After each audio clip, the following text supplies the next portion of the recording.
A city teetering on the edge of starvation can be saved in a single move. This was the power of emergency logistics overhauls, the brilliant reorganizations of supply chains that rescued ancient capitals from total ruin. We will uncover 15 of these historical rescues, revealing how the flow of food and materials was the true lifeblood of empires.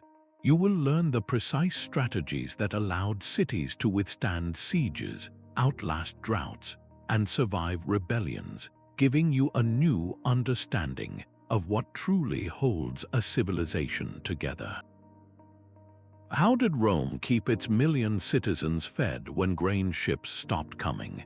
What secret system allowed Constantinople to endure years of blockade? By the end, you will see ancient history not as a tale of kings and battles, but as a masterclass in crisis management. What forgotten genius from the past could help us navigate our own world of fragile supply chains? The restless murmur of a hungry city is a sound no ruler can ignore. In ancient Rome, that murmur could swell into a riot in a matter of hours, for the city's million inhabitants were utterly dependent on grain shipped from across the sea. When those ships from Egypt failed to arrive, the entire empire held its breath. This was the recurring nightmare that Emperor Augustus finally decided to confront, not with speeches, but with a complete overhaul of a broken system. He targeted the annona, the state-sponsored grain dole, which was the very bedrock of urban stability. Before his reforms, the supply chain was a patchwork of private deals and corrupt officials, vulnerable to every storm and political whim. Augustus created something entirely new, a professional administrative body led by the Praefectus Annani. This was not just another bureaucrat. This was a crisis manager with a single mission: to ensure grain flowed into Rome no matter what. The historian Suetonius recorded that Augustus saw this duty as fundamental, a core responsibility of leadership. The new system was a masterpiece of logistics. He established a more reliable, state-supervised fleet of grain transports. He ordered the construction of massive new warehouses called horia at the port of Portus, creating a strategic buffer against future shortages. And he did not put all his eggs in one basket. When the Egyptian harvest failed, he activated contingency routes through North Africa. The genius was in the details, with standardized shipping contracts to ensure fairness, and even a form of state-funded insurance to protect merchants from catastrophic loss. This encouraged private traders to work with the state, creating a public-private partnership that spanned the Mediterranean. There were even officials stationed in key provinces to monitor harvests and grain prices, giving Rome an early warning system for potential famines. In one particularly dire year, Augustus went a step further, dipping into his own personal fortune to buy and ship grain from private estates, setting a powerful precedent of direct imperial responsibility. His systematic approach transformed a chaotic gamble into a predictable, manageable process. It ensured that the plebeians of Rome were fed, and in doing so, it bought the empire centuries of political calm. How would a modern metropolis, equally dependent on fragile global supply lines, withstand a collapse of this magnitude? The Roman answer was centralized control and redundancy, a lesson that would soon be mirrored and magnified in the great capital of the East. But stone walls alone cannot win a siege. The true test of Constantinople's legendary defenses was not the height of its ramparts, but the depth of its storerooms. A soldier standing watch on the Theodosian walls needed more than courage. He needed a full belly, a steady supply of arrows, and the certainty that the city behind him would not falter. Byzantine emperors understood this fundamental truth, transforming their capital into a fortress not just of stone, but of supreme logistical foresight. They built an integrated defensive ecosystem where the walls were merely the outermost layer of a deeply stocked and managed city. At the heart of this system was a complex bureaucracy designed for one purpose: to ensure the city could outlast any blockade. Key figures like the Logothetes II Genikou, the finance minister, and the Chartularios of the Visharian, the keeper of the armory, were not mere administrators. They were crisis managers whose meticulous records tracked every bushel of grain and every quiver of arrows. The historian Procopius, in his Secret History, hints at the immense wealth and supplies Emperor Justinian accumulated, vast reserves specifically earmarked for the city's ultimate defense. This was not a haphazard collection of goods, it was a deliberate, strategic stockpile. Enormous public granaries were filled with wheat, barley, and salted meats. Underground cisterns, some large enough to hold water for an entire year, guaranteed security against thirst. Critical to the system were the imperial workshops, which could be activated to mass-produce arms, armor, and siege engines on short notice, using stockpiled raw materials like iron, leather, and wood. The ultimate proof of this system came during the Great Avar and Persian siege of 626. For months, the city was completely isolated, its land walls pressed by the Avars while the Persian army camped on the Asian shore. Yet Constantinople did not break. Its defenders were fed from the public stores. They fired arrows from seemingly endless reserves. They held the line not through a single heroic battle, but through the quiet, pre-planned endurance that the stockpiling system provided. This allowed them to wait for a relief force to arrive and ultimately break the siege. The walls were the symbol of its strength, but the warehouses were the source of it. This concept of stockpiling as a primary defense strategy would be echoed and expanded in the East, where the Tang Dynasty faced a crisis that threatened to tear China apart. A rebellion can starve an empire long before its armies ever reach the capital. This was the stark reality for the Tang Dynasty when the An Lushan Rebellion erupted in the year 755. The glittering capital of Chang'an, home to more than 1 million souls, was suddenly severed from the fertile rice bowls of the Yangtze Delta to the south. The very lifeblood of the empire, the Grand Canal, was now a contested war zone, its flow of grain interrupted by rebel armies and broken infrastructure. The survival of the Tang state hinged on a single, desperate question. How do you feed a city when the only road home is held by the enemy? The answer was a monumental emergency overhaul that transformed the Grand Canal from a commercial highway into a militarized supply line.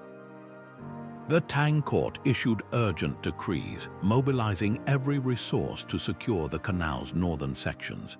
They established heavily guarded relay stations and commandeered every available barge, turning civilian transport into a military convoy system. The brilliant General Guo Zi became the master of this logistical battlefield. While his armies fought the rebels on land, his real victory was won on the water, securing the precarious flow of grain through hundreds of miles of contested territory. Historical records from the Old Book of Tang describe the immense effort, with soldiers working as engineers to clear blockades and repair damaged locks and embankments under constant threat of attack. Each barge that made it through was a victory, a shipment of southern rice that bought the loyalist government another week, another month, to regroup and plan its counteroffensive. This was not merely a transport operation. It was a sustained campaign to keep the political heart of China beating. The successful, though perilous, resupply of Chang'an allowed the Tang to hold on, to preserve its administration and its armies until they could eventually reclaim the capital. This episode demonstrates with brutal clarity how a single artery of commerce can become the sole lifeline for a civilization. It also reveals a profound vulnerability. Relying on such a narrow channel for survival made the entire empire precarious, a lesson that another great mercantile power, Carthage, understood from its very foundation. The lifeblood of Carthage did not flow through rivers or canals, but across the open sea. This powerful city-state built its entire empire on maritime trade, its survival utterly dependent on controlling the vital sea lanes that brought grain from Sardinia, silver from Spain, and troops from its widespread territories. When the Sicilian Wars and later the brutal Punic Wars brought relentless Roman blockades, the Carthaginians were forced to innovate or perish. Their solution was a complete overhaul of naval logistics, centered around a masterpiece of military engineering, the Carthage harbor. The Greek historian Polybius described this circular, island-centered port as a fortress of efficiency, designed not for commerce but for the rapid turnaround of a war fleet. Its very architecture was a logistical weapon. A single, narrow entrance prevented enemy ships from rushing in, while inside, a ring of sheltered slipways allowed for the simultaneous repair and resupply of hundreds of warships. This was a floating assembly line for naval power. The system relied on ruthless standardization. Ships were built to common designs so that timbers, sails, and rigging were interchangeable, drastically cutting repair times in the midst of a campaign. Vast warehouses lining the port stored everything a fleet needed, from pre-cut timber and coils of rope to amphorae of fresh water and provisions, creating a one-stop hub for maritime readiness. This infrastructure enabled astonishing operational feats. The most famous was Hannibal's campaign in Italy. For over a decade, he managed to receive sporadic but critical seaborne supplies, a lifeline stretched taut across a Mediterranean dominated by Roman patrols. This was only possible through superior Carthaginian seamanship and an intimate knowledge of hidden coves and treacherous coastal routes, a testament to a culture that lived and breathed the sea. The entire network, from the secure harbor to the standardized ships, formed the backbone of Carthaginian power, allowing it to project force across vast distances. How does a maritime empire ensure its fleets remain operational under duress? Carthage's answer was a purpose-built, integrated system where the harbor itself was the greatest strategic asset. This focus on secure, centralized infrastructure stands in stark contrast to another ancient superpower, which chose speed and secrecy to hold its domains together. Speed was the ultimate weapon in holding a continent-spanning empire together. When a rebellion erupted in a distant satrapy, a delay of months in the exchange of messages could mean the difference between a contained uprising and a full-blown war. The Achaemenid Persian Empire, under the visionary King Darius I, understood this, and their solution was to build the world's first true information superhighway. The Royal Road was an engineering marvel, but its power was unlocked by an elite crisis courier service known as the Angarian. The Greek historian Herodotus immortalized their efficiency, declaring that neither snow, nor rain, nor heat, nor gloom of night stayed these couriers from the swift completion of their appointed rounds. This was no poetic exaggeration. It was the operational reality of a system designed for emergencies. Along the entire route, from Sardis to the capital at Susa, a distance of over 1,600 miles, were relay stations positioned a day's ride apart.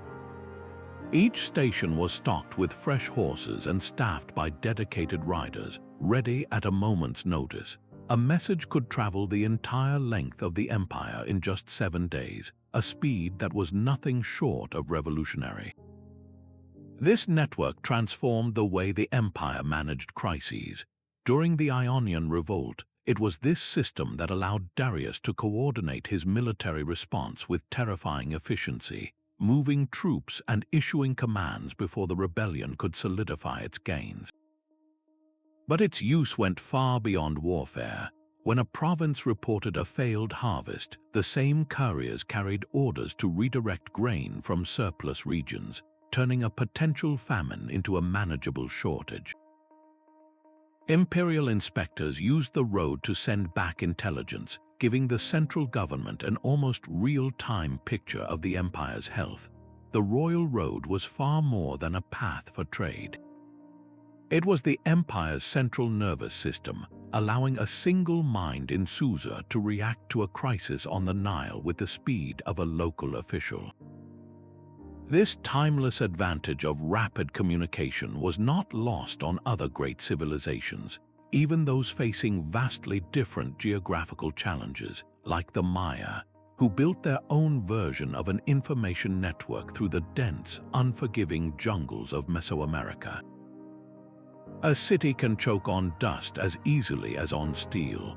In the heart of the Maya lowlands, the great capital of Tikal faced an enemy no army could fight, a relentless drought that stretched for decades.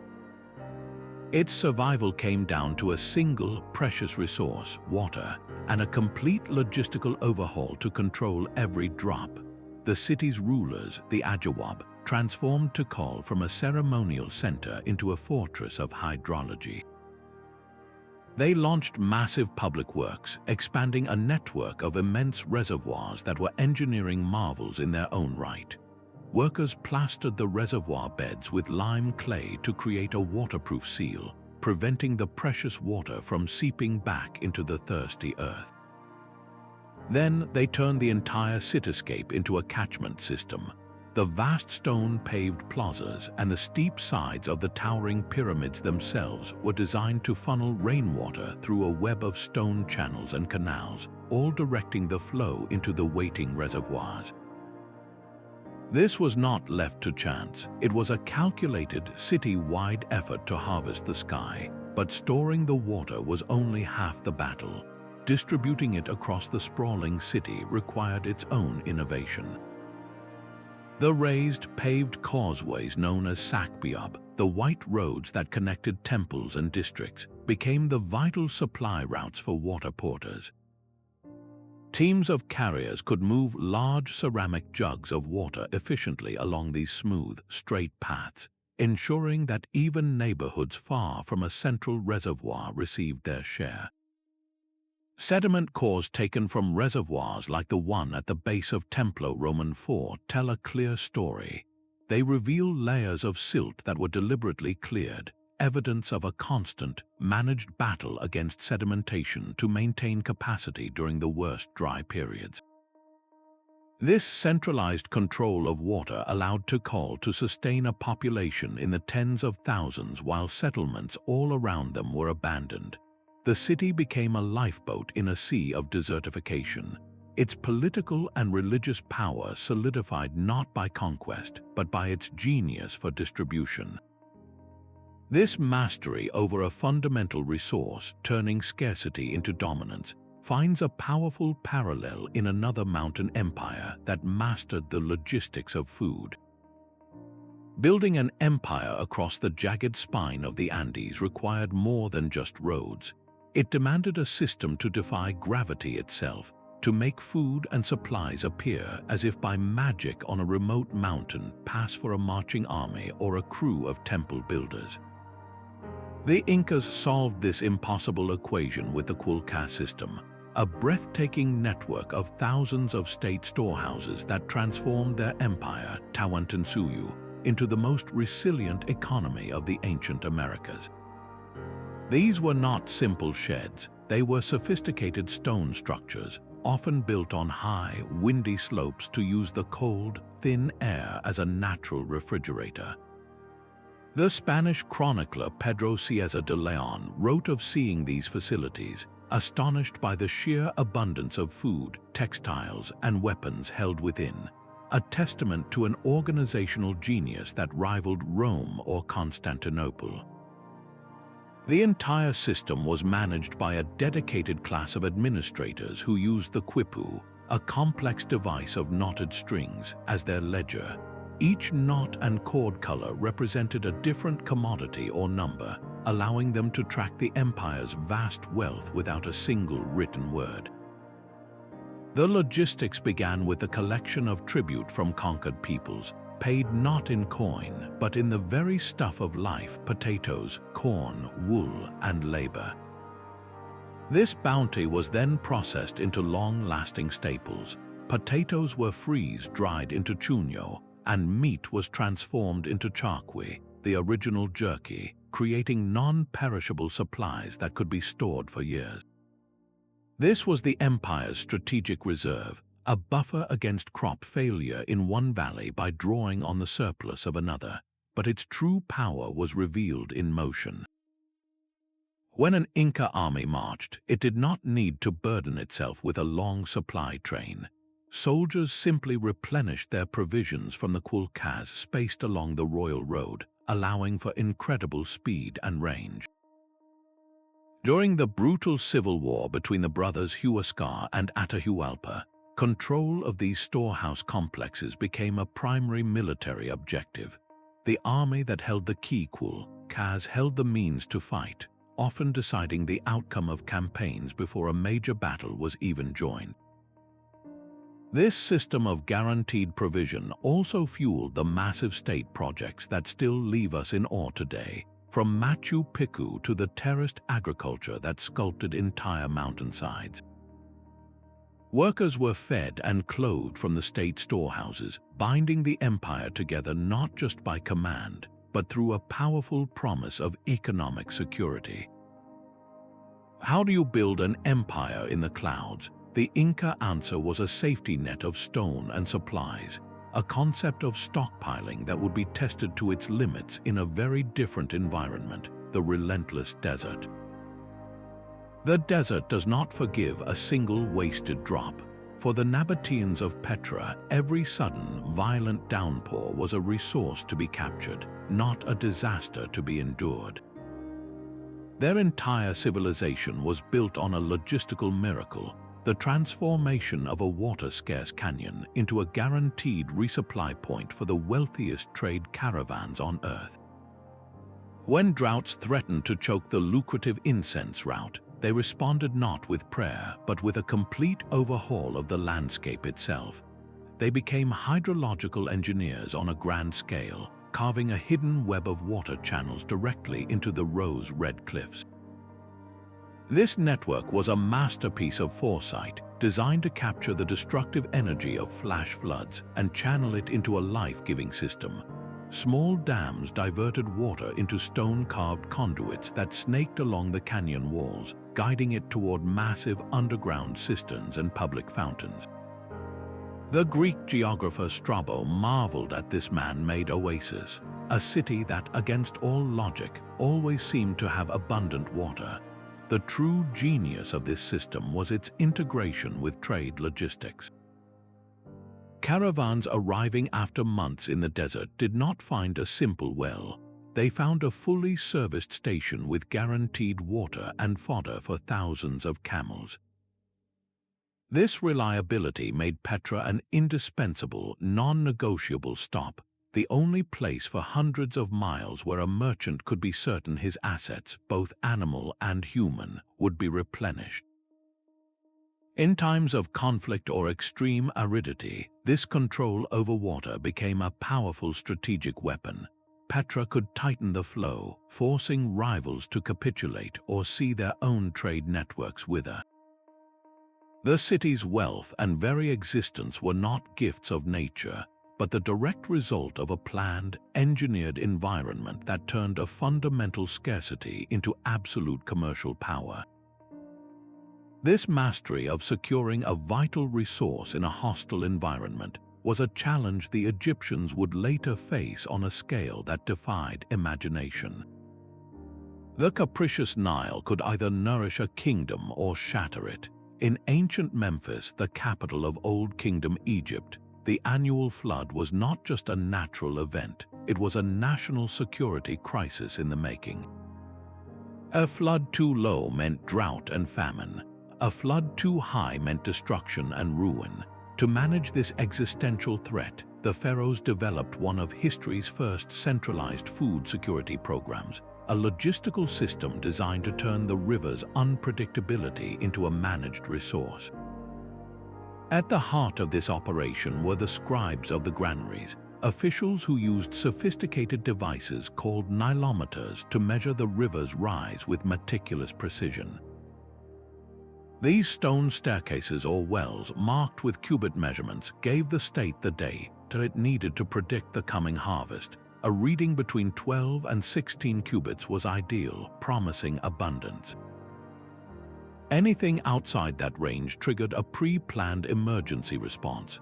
The system then swung into action, a well-rehearsed dance of collection and distribution. Vast state granaries, like those immortalized in the biblical story of Joseph, were the linchpin. The Palamo stone, a royal chronicle, records pharaohs personally overseeing the stockpiling of grain during years of plenty.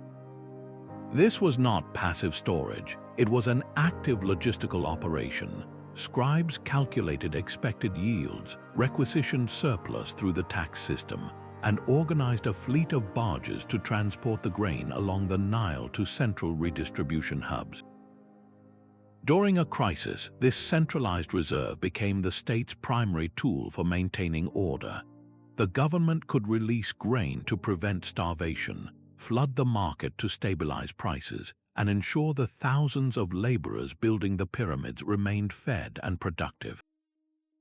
This was more than just disaster relief. It was a calculated strategy to uphold social stability by guaranteeing the basic needs of the population, turning the threat of famine into a demonstration of the pharaoh's divine power and administrative genius. They transformed a volatile river into the steady heartbeat of their civilization. This mastery of managing a settled agricultural surplus, however, stands in stark contrast to the challenge of supplying a constantly moving center of power, a problem the Assyrian Empire solved with terrifying efficiency.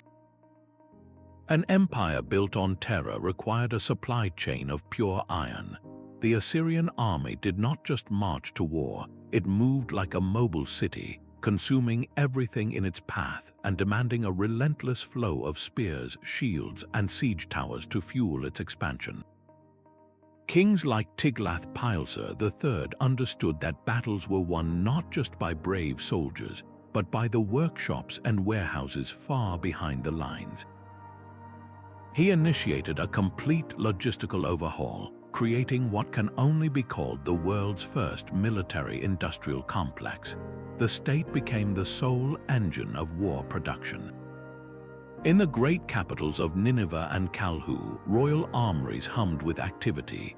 Here, for the first time, weapons were manufactured to strict, standardized patterns.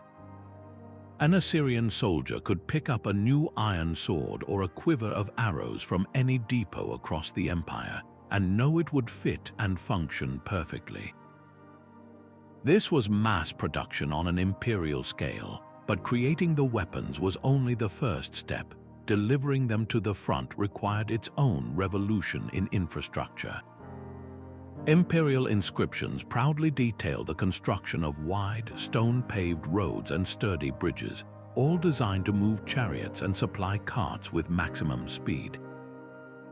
Along these roads, a network of railway stations provided secure rest stops and fresh supplies, ensuring that an army on the move never had to slow down. The most chilling innovation, however, was in manpower. The Assyrians perfected the use of mass deportation. After a conquest, entire populations were uprooted and forcibly resettled near mines, quarries, and timber forests. These deportees became a captive labor force, mining the iron, cutting the wood, and forging the very weapons used in the next conquest.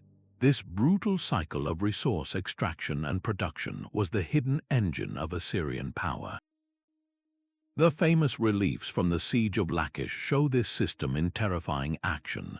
They depict not a chaotic horde, but a highly organized military camp, with rows of identical tents and a systematic approach to siege warfare.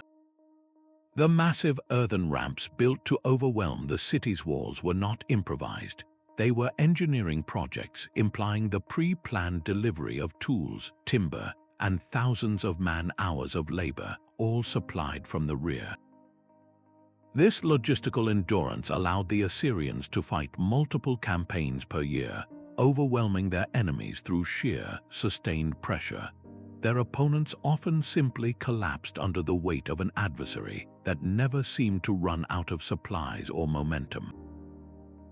The ability to project power over such vast distances is a hallmark of empire, yet this same principle of organized, sustained effort can be directed toward a different kind of monument, one of peace and divinity, as seen in the jungles of Cambodia. A city carved from jungle stone requires more than faith to sustain it. It demands a river of rice.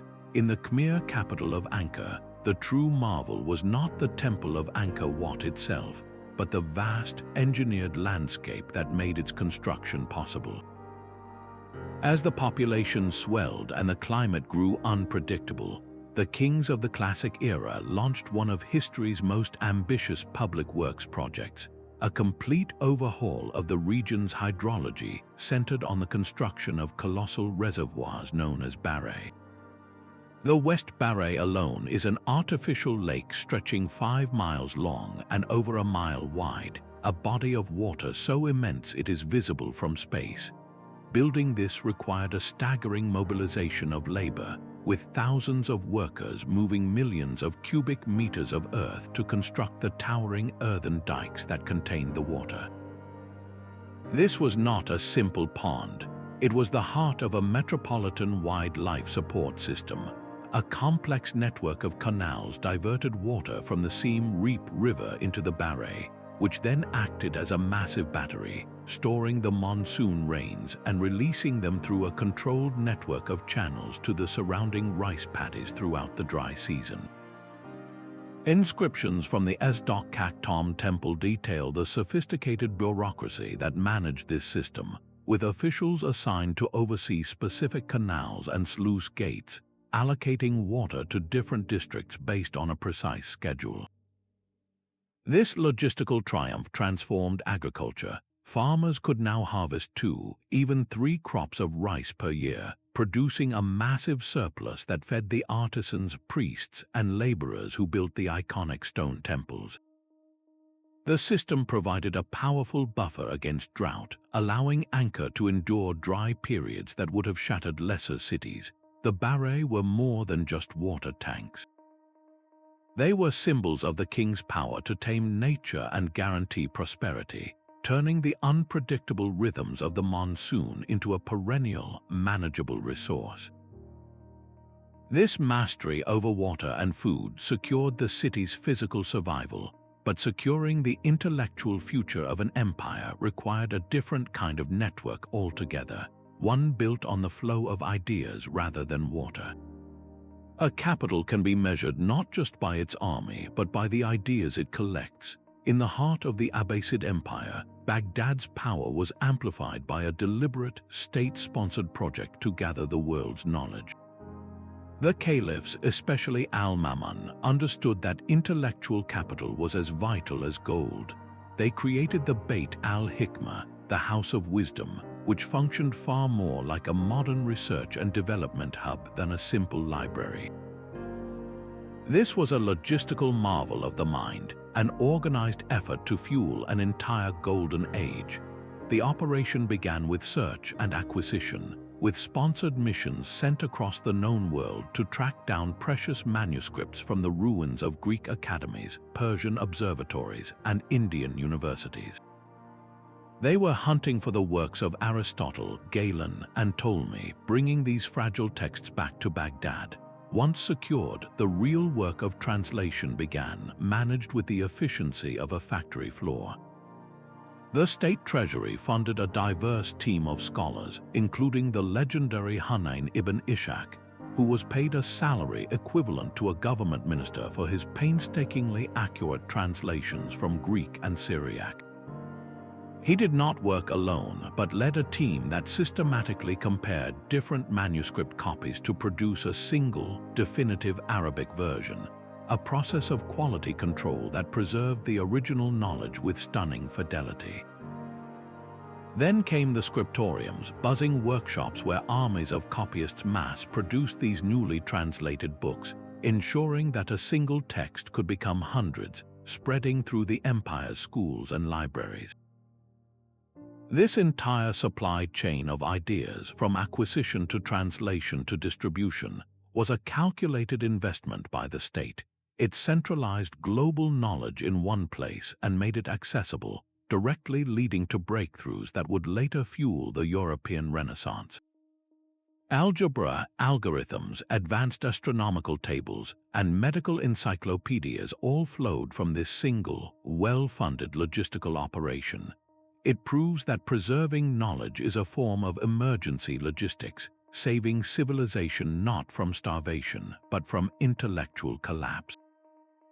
Yet securing the flow of ideas is one thing. Securing the flow of commerce across a continent requires a different kind of overhaul, one the Mongols executed with ruthless pragmatism.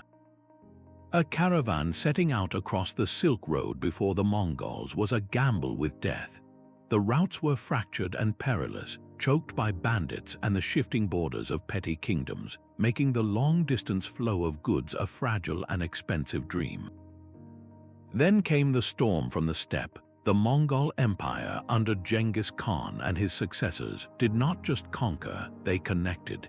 Their greatest logistical overhaul was the imposition of the Pax Mongolica, a forced peace that transformed a patchwork of dangers into a secure continental highway. They achieved this through systematic pacification, ruthlessly suppressing banditry and dismantling the power of local warlords who preyed on travelers.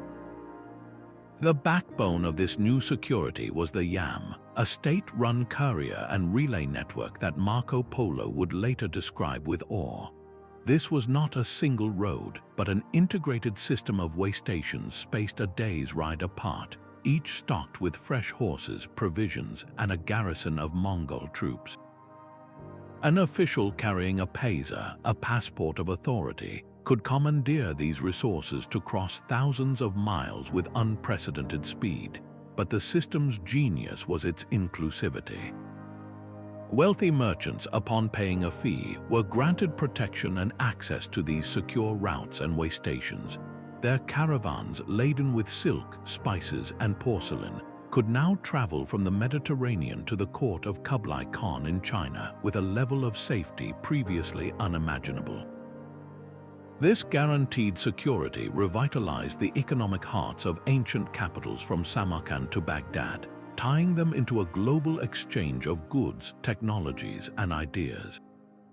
The Mongol peace did not just move merchandise, it wove continents together, saving the commercial life of cities by making the world smaller and safer. This concept of securing a vital corridor for commerce kept empires alive, but so did the ability to secure the very materials needed for their defense, a challenge the Minoans of Knossos mastered in a world of their own. The power of a Minoan palace was measured not in gold, but in the orderly rows of giant ceramic jars lining its storerooms. At Knossos on Crete, the true throne was a bureaucratic one, where scribes tracked every drop of olive oil and every ingot of bronze with marks on clay tablets. This was the Bronze Age's most sophisticated redistributive economy, a logistical machine designed to turn the island's agricultural abundance into unshakable political power. The system began with collection as the palace bureaucracy gathered surplus from the fertile Cretan countryside. Farmers and herders delivered their wheat, olives, and wool not as simple tax but as a deposit into a centralized state reserve. These goods flooded into the palace's vast, labyrinthine magazines, where hundreds of storage vessels, some taller than a person, held the wealth of the kingdom.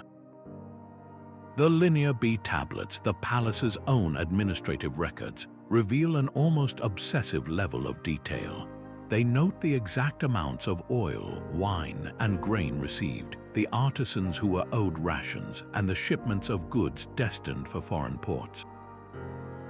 This was not hoarding, it was a calculated system of allocation. The palace then redistributed these stockpiled goods to support the entire social structure. Skilled bronze smiths received their allocated copper and tin to craft weapons and tools. Potters were given clay and food, allowing them to specialize in creating the fine ceramics that were traded across the Mediterranean. Soldiers were supplied with rations and equipment, all drawn from the central store. This command economy transformed the palace into the island's economic heart, its steady pulse of distribution preventing local shortages and fostering specialized labor. In a crisis, this system became a weapon. A sudden drought in one region could be offset by releasing grain from the central reserve. A threat from the sea triggered the rapid conversion of stored bronze into spearheads and the mobilization of ships supplied from palace warehouses. The ability to centrally stockpile bronze, the strategic material of the age, was its ultimate security. Control over this supply chain meant Knossos could arm its defenders and project power while potential rivals struggled to secure the same resources. This was one of history's first planned economies, proving that long before modern states, logistical control of essential goods was the foundation of a capital's survival. Yet stockpiling supplies is only one half of the equation for survival. The other is the race to build defenses before an enemy arrives at your gates. A city can sacrifice its land to save its people. When the Spartan army marched into Attica, burning farms and olive groves, the Athenians did not meet them in the field. Instead, they watched from behind massive fortifications, their safety guaranteed by a radical new kind of urban planning. The long walls were the physical manifestation of a daring strategic gamble.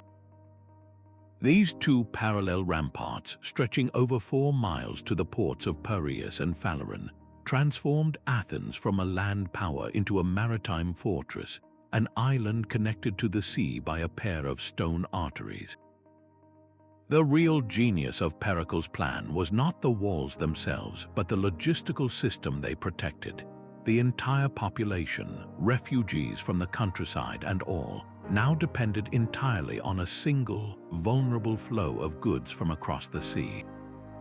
The most critical of these was grain, and the most vital route ran from the fertile fields of the Black Sea through the treacherous Hellespont and into the waiting harbor of Piraeus. Protecting this lifeline required a navy of overwhelming strength, not just to fight enemy fleets, but to escort the slow, heavy merchant ships that carried the city's daily bread. The historian Thucydides makes the city's reliance painfully clear, recording how Athenian commanders were judged not just on battles won, but on convoys safely delivered. The harbor at Piraeus became a machine for survival.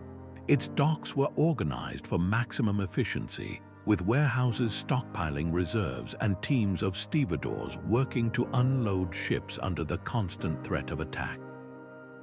This system allowed Athens to endure annual Spartan ravaging for nearly a decade, its people fed and its morale sustained by the sight of ships steadily arriving in the harbor. But the strategy contained a fatal flaw, a dependency so absolute that a single break in the chain meant catastrophe.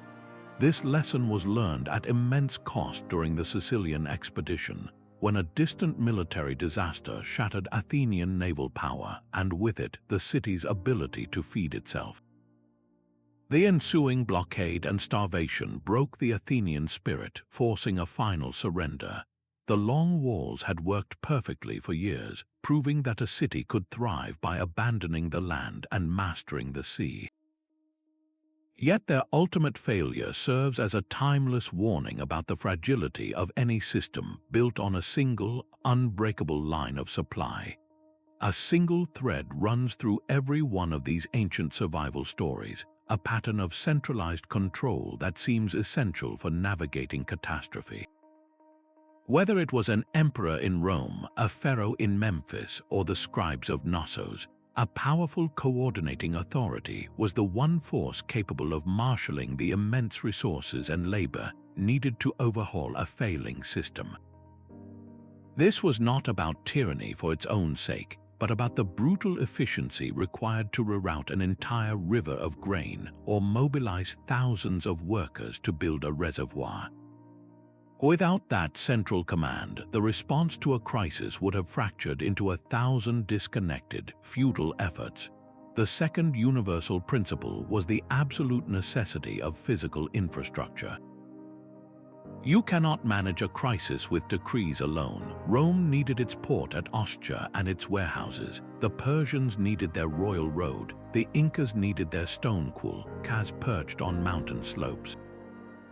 These were not vanity projects. They were the tangible, physical framework that made resilience possible, the hardened arteries through which the lifeblood of the empire could flow, even under the most severe pressure. And flowing through that infrastructure was a third crucial insight, the ancient rejection of just-in-time delivery. For these civilizations, efficiency was not the highest goal, survival was.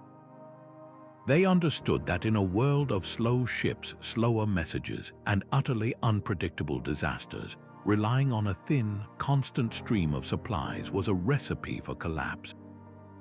So they invested heavily in creating massive buffers, stockpiling grain in Horea, water in Barre, and weapons in royal armories. These stockpiles were their shock absorbers, allowing them to endure a siege, a drought, or a rebellion without immediate collapse.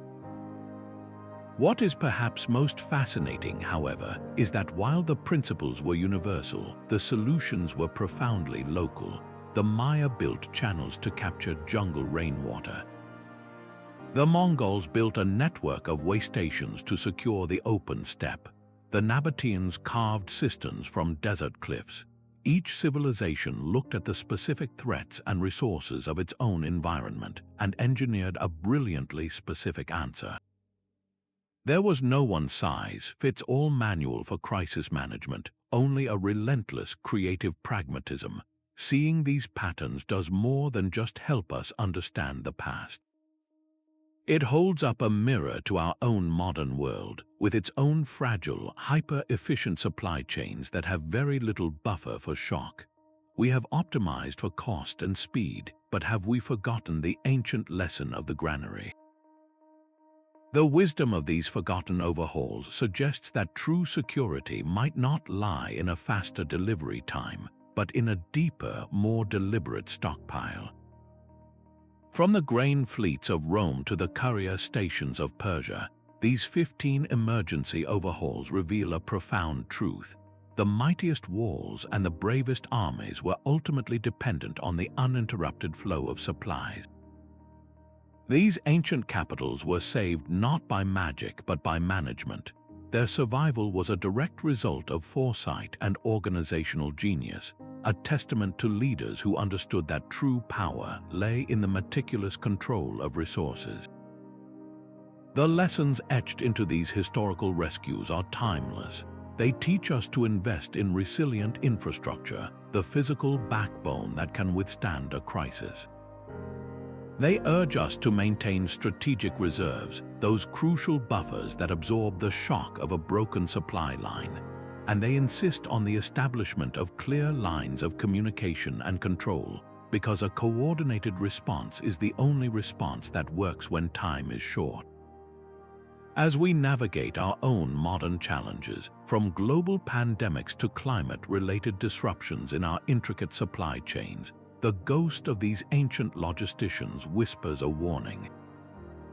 Their collective experience reminds us that planning for a crisis is not an act of fear, but the ultimate key to endurance. It is the quiet work of building resilience long before the emergency arrives.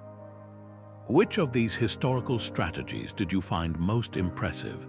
Was it the redundancy of the Roman grain supply, the hydrological mastery of the Nabateans, or the information speed of the Persian and Garian? Consider how its core principles, stripped of their ancient context, could be applied to secure our own cities and systems today. If you enjoyed this deep dive into the engines of ancient survival, the quiet triumphs that held civilizations together, please subscribe for more journeys into the mysteries of our past. And we would love to hear your thoughts. Which logistical marvel from history do you believe holds the most relevant lesson for our world? Share your perspective in the comments below.